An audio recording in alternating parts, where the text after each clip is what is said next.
Hello guys, ito na naman po si Pinoy Recap. Ngayon ay ating tatalakayin ang drama thriller na pelikula na ang title ay The Crush. Ito ay nakabase sa totoong buhay. As always guys, just stay safe and keep safe lang po tayo, okay? Pagkatapos ng matanggap ang bagong trabaho ni Nick Elliot ay lumipat sa bagong syudad ito. Sa paghahanap niya ng apartment ay medyo nahirapan siya. Habang nagmamaneho, muntik niya nabangga ang 14 anyos na dalaga na si Adrian Forrester, isang bata at magandang babae na nag-rollerblade sa kahabaan ng kalye. Buti na lang at naapakan kaagad ni Nick ang brake at tinitiganan siya ng dalaga bago bumalik sa kanilang bahay. Nakausap ni Nick ang ina ni Adrian na si Liv. May nakita kasi siyang signboard na parintahan na isang guest house at kung ito ay available pa ba. Pinakita ni Liv ang bahay na madalas puntahan ng kanyang asawa ni si Cliff. Mas gusto rin ni Liv na may tao sa bahay kaya nila ito pinarentahan.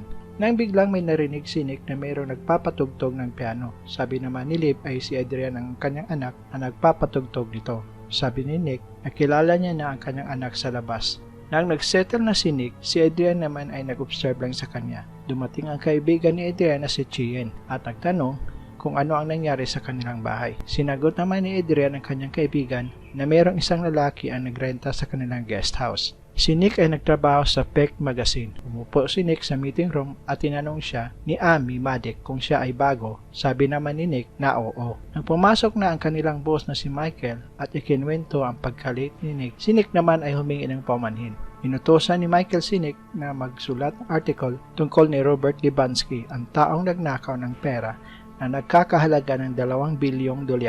Nang gabing iyon, si Adrian ay biglang sumulpot sa guest house habang nagtatrabaho si Nick. Inimbita naman ni Nick si Adrian na pumasok. Tinanong ni Adrian si Nick kung ano ang ginagawa niya. Sinagot siya ni Nick at tinanong ito kung kilala ba raw niya si Robert Libansky. Sumagot naman si Adrian kay Nick at sabi na si Libansky ay isang magnanakaw ng malaking pera. Kinuha ng walang pahintulot ni Adrian ang tabako ni Nick at tinanong ni Nick talaga bang 14 anyos pa lang siya. Sagot naman ni Adrian ay malapit na siya maging 15 anyos. At sabay kinuha ni Nick ang kanyang tabako at pinagsabihan si Adrian na oras na niyang umuwi. Isang araw, habang naliligo si Nick, si Adrian ay bumalik sa guest house at tumitingin sa larawan ng kanyang lolo. Sumilip si Adrian sa banyo kung saan si Nick ay nagbibihis. Nang matapos ng magbihis si Nick at lumabas sa banyo na biglang binigyan siya ni Adrian ng isang pares ng sunglasses at nagpasalamat naman si Nick kay Adrian. Kinumbinsi ni Adrian na umatin si Nick sa kanilang family party. Sabi naman ni Nick na kanyang sisikaping maka-attend ito, sabay pinauwi niya na si Adrian. Sa kanyang office, meron siyang napansin na kakaiba sa kanyang article tungkol kay Libansky. Sinabihan ni Nick si Michael na kung pwede kanyang ulitin at ayusin ang lahat, pero sabi ni Michael okay naman daw yung article niya. Inutosan ni Michael ang kanyang assistant na dalhin ang article sa art department. Sabi naman ni Michael kay Nick na ang kanyang article ay excellent at malinis ang pagkakasulat nito. Medyo nalito si Nick sa kanyang narinig kasi sa kanyang tingin ay meron pa siyang dapat ayusin sa kanyang article. Nang nakauwi na sa bahay, napagdesisyon ni Nick na umattend sa party ni Liv at Cliff.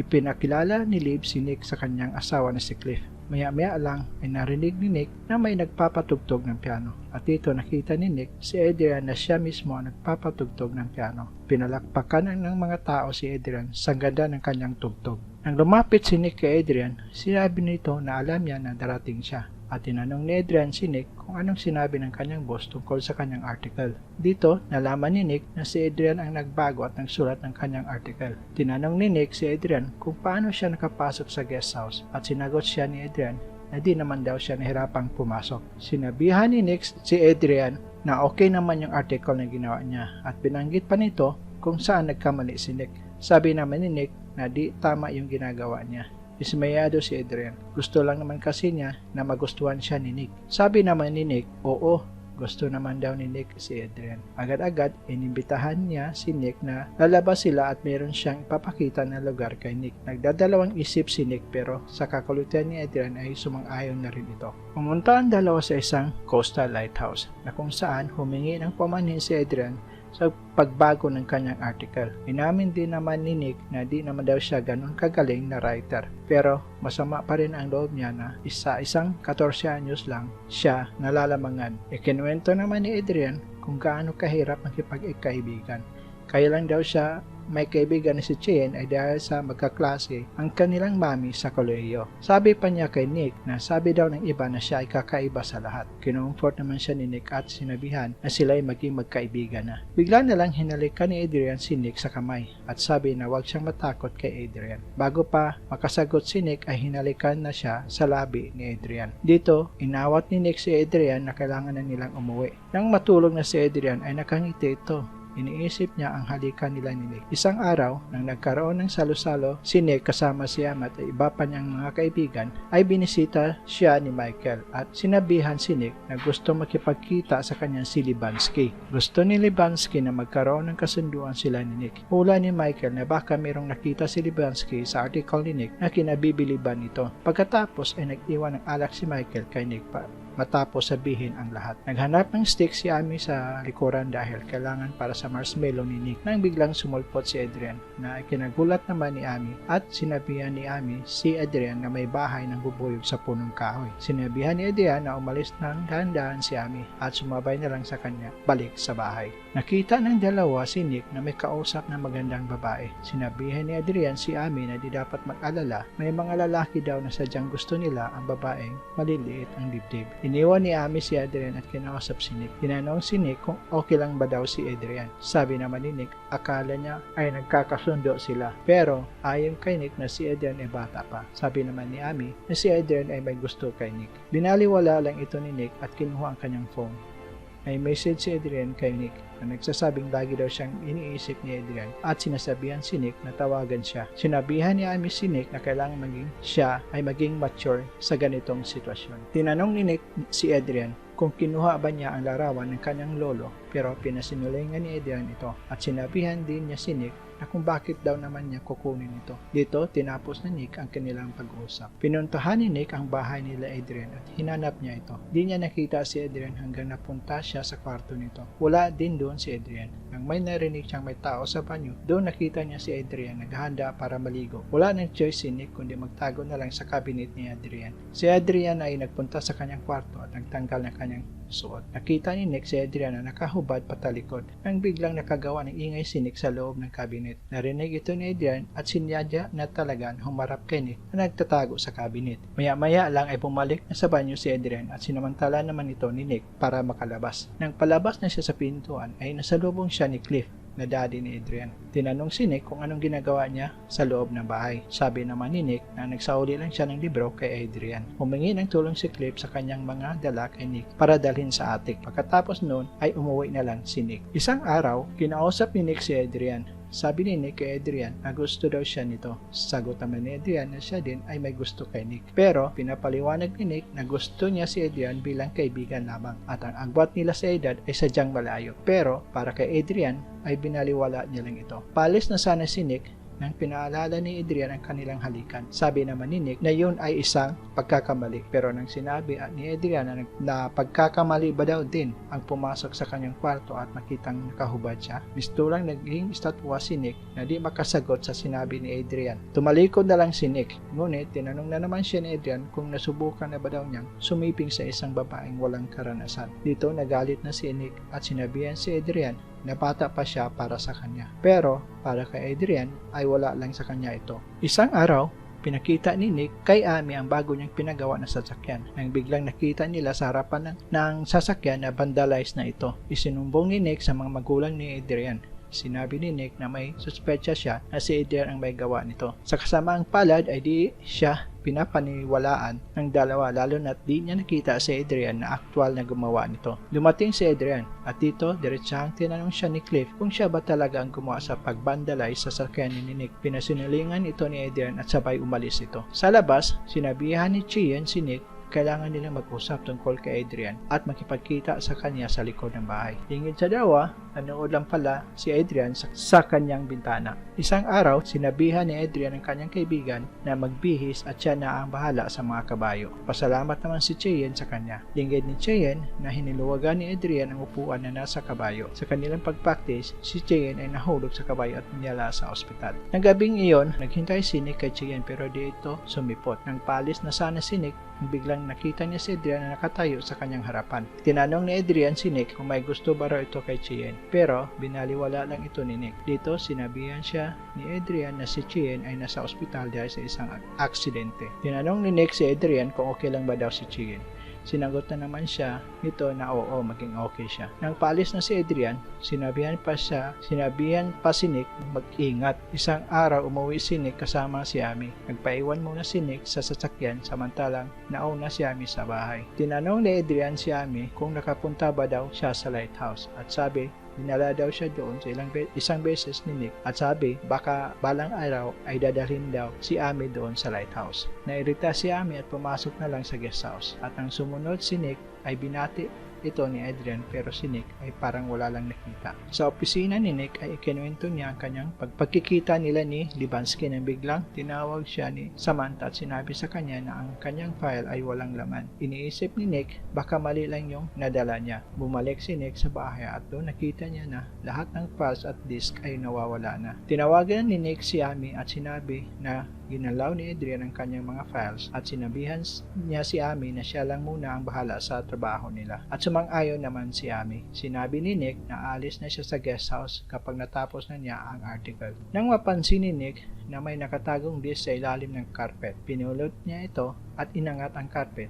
Laking gulat niya na may sekretong pintuan pala. Pumasok si Nick at doon nakita niya na may altar na puno ng mga kandila. Mga love letters galing kay Adrian at isang litrato niya. Galit na umalis si Nick at ipinako ang sekretong pintuan. Sa mga sumusunod na araw, si Adrian ay tuloy-tuloy na tinatawagan si Nick pero binaliwala lang niya ito. Sobrang pagsisikap ni Nick na matapos na niya ang kanyang article. Samantalang marami ng mensahe ang natatanggap ng answering machine galing kay Adrian. Pinalitan na rin ni Nick ang kanyang padlock sa kanyang tinitirhan. Balik sa opisina ni Nick, sa wakas ay nasubmit na ni Nick ang kanyang article. Pagkatapos ay naghanap si Nick ng kanyang malilipatan at sinabihan ang bagong landlady na kung pwede makalipat na siya sa linggong iyon. Nang nakabalik na sa guest house si Nick ay nagumpisa na itong mag-impake ng kanyang gamit. Dumating si Amy at nagsabing mabuti naman at lilipat na siya. Nagumpisang nag-usap ang dalawa tungkol sa kanyang trabaho at relasyon at di nagtagal sila ay naghalikan. Sa kwarto ni Adrian, umiiyak ito dahil nga di sinasagot ni Nick ang kanyang mga tawag. Nang gamig iyon, si Adrian ay pumasok sa guest house at nakita ang dalawa sa kama. Nang nakaramdam si Nick na kakaiba, bumangon ito at tinitingnan ang paligid ng kwarto. Lumabas ito upang tingnan kung sino ang nasa labas. Nakita ni Nick si Adrian na nag-chop ng lemon sa sobrang galit na paraan. Tinanong niya si Adrian na kung anong ginagawa niya. Sagot naman ni Adrian ay gumagawa siya ng lemonade bago tanongin si Nick kung gusto ba niya ng lemonade. Nagkita si Amy at Adrian sa sumusunod na araw. Habang papalis na ito sa lugar ni Nick. Akmang papasok na sa sasakyan si Amy nang tanungin siya ni Adrian na kung nakipagsiping na ba daw siya kay Nick. Dahil puno na si Amy sa ugali ni Adrian, sinabihan niya ito na balang araw, pag nasa tamang edad na si Adrian, ay mapagtanto niya na ang kanyang nararamdaman ay isang crush lamang. Isang araw nang nagtatrabaho si Amy sa kanyang darkroom, ipinadlock ito ni Adrian at pinakawalan ang mga bubuyog sa loob ng darkroom. Binasag ni Amy ang bintana sa kanyang dark bago siya nawalan ng malay. Nabalitaan ni Nick tungkol sa aksidente ni Amy. Nang biglang pumasok si Adrian sa kwarto ni Nick na walang pahintulot. Pilit inaabala ang pag-uusap ni Nick at Michael tungkol sa nangyari ni Amy. Nang matapos nag-usap sina Nick at Michael, si Adrian ay nagkunwaring walang alam at tinatanong si Nick anong nangyari. Ikinuwento naman ni Nick tapos kunwari naman si Adrian na siya ay nagdadalamhati sa nangyari kay Amy. Hinawakan ni Adrian ang kamay ni Nick ngunit hinawi ito ni Nick at nagdududa na kay Adrian. Sa horse riding competition na sinasalihan ni Adrian ay masyadong dismayado ito dahil sa di pagsipot ni Nick. Sumakay na sa taxi si Adrian at pumunta kina Michael na may ginagawang event. Dito, sinampal ni Adrian si Nick at doon naglikha ng kaguluhan si Adrian. Dahil sa sobrang hiya ni Nick ay hinila niya si Adrian at tinulak sa dingding. At sinasabihan si Adrian na layuan na siya. Hinalikan ni Adrian si Nick at pinahayag ang kanyang pagmamahal. Pero tinulak lang siya ni Nick palayo. Nagalit si Adrian at nagsimulang nagsisigaw ito at hinampas si Nick. Muling subukang halikan ni Adrian si Nick pero muli siyang itinulak nito. Pumunta si Nick sa apartment na kanyang nirerentahan. Pero sinabihan siya na siya isang drug dealer dahil sinabihan siya ni Adrian. Napilitang umuwi na lang si Nick at doon siya inaresto dahil sa pag-atake niya kay Adrian. Nang dilala na si Nick sa pulis, nakita ni Nick si Adrian kasama ang kanyang mga magulang na maputla at umiiyak ito. Muntik nang masuntok ni Cliff si Nick, buti na lang at naawat ito ng mga pulis. Nang makita ulit ni Nick si Adrian, nakita niya itong may mga galos. Sa ospital, nagsimulang mag-ibento ng kwento si Adrian kung paano siya sinaktan ni Nick at naniwala naman ang mga ito. Sa police station naman, ikinuwento rin ni Nick tungkol kay Adrian. Di naman naniwala ang mga pulis sa kanya. Sinabihan pa si Nick na binuntis niya si Adrian. Isang araw, temporaryong nakalabas si Nick sa pamamagitan ni Michael. Nagpaliwanag si Nick kay Michael pero di rin siya pinapaniwalaan nito. Sa gabi, nag-ayos ng kanyang gamit si Nick at lumapit si Chien sa kanya at ikinuwento ng isang lalaking may pangalang Rick na crush ni Adrian. Sabi ni Chien, si Rick ay kanilang camp counselor na namatay dahil sa nilason ito. At sa wakas, ibinunyag ni Chien na si Adrian ay maraming alam pati na tungkol sa mga bubuyog. Sinabi din ni Chien tungkol sa diary ni Adrian na nasa kwarto nito at baka isa ito makapagbigay linaw sa lahat. Nang nakaalis na si Chien, pumunta ito sa bahay ni Adrian na akala niya ay walang tao. Nagpatuloy, nag-impake si Nick nang may marinig siyang ingay sa bahay nila Adrian. Tinignan ni Nick at natuklasan niyang ang ingay ay galing sa itaas ng kwarto mismo ni Adrian. Doon nakita ni Nick ang mga kandila sa higaan ni Adrian at isang sulat na humingi ng paumanhin. Nakita din ni Nick ang litrato na kasama niya ang kanyang lolo pero burado na ang kanyang mukha. Sumulpot si Adrian sa pintuan na hawak ang isang pirasong kahoy habang umiiyak ito.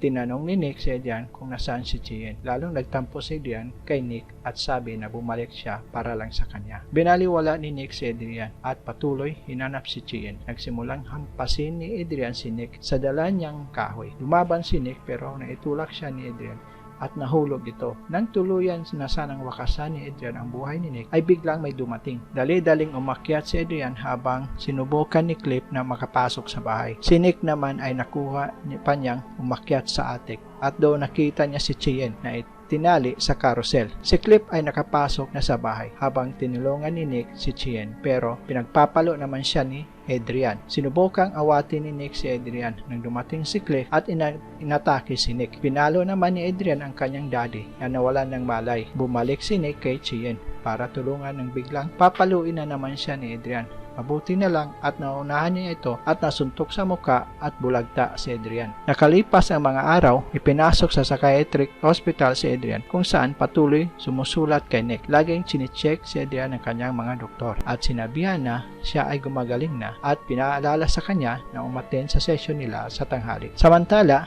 dinala at binigay ni Amy ang mga sulat galing kay Adrian. Nagulat si Nick sa dami nito. Balik sa ospital, kakatapos lang ni session ni Adrian sa kanyang doktor at bumalik sa kanyang kwarto at nilabas ang litrato ng doktor at ng kanyang asawa at tinitigan ni Adrian. Yan guys, salamat sa panonood. Paki-like na lang po at subscribe. Oh guys, thank you!